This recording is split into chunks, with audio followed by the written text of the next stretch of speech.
I'm Jane Hill in Washington, D.C. This is an historic moment. The United States of America has elected its first black president. Barack Obama will be the 44th U.S. president to enter the White House after a sweeping victory. And this the response back in Chicago. Among the ecstasy, tears too. For Jesse Jackson, one of the country's civil rights champions, a day perhaps he never thought he would see.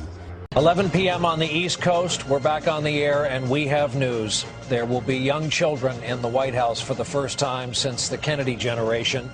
An African-American has broken the barrier as old as the Republic. An astonishing candidate, an astonishing campaign, a seismic shift in American politics. You are looking at the 44th President of the United States. The celebrations begin. I mean, how are you feeling right now? Not about 270 electoral votes, but about a black man from Chicago with a funny name being the president of a country that never wanted a black president. So I'm sitting here thinking about all the people who didn't make it to see this moment, but then I think about the people who did, and it is people like, you know, I have a grandmother, Catherine Venable, who's sitting at home, who's almost 90, who raised my mother and her siblings, who, you know, they picked cotton in cotton country in Oklahoma. That's how they grew up. You know, my mother got spit on. She got spit on.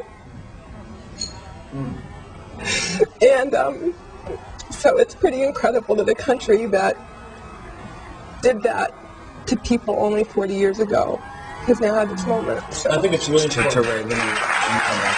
There's going to be a Negro president in this country. There never will be a Negro president in this country. Why do you say that?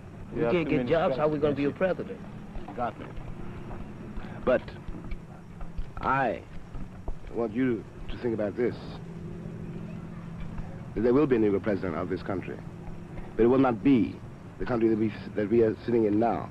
But if you say to yourself, there never will be a Negro president of this country, then what you're doing is agreeing with white people who say you are inferior. It's not important, really, you know, whether or not there's a Negro president. I mean, in that way. What's important is that you should realize that you can become the president. There's nothing anybody can do that you can't do.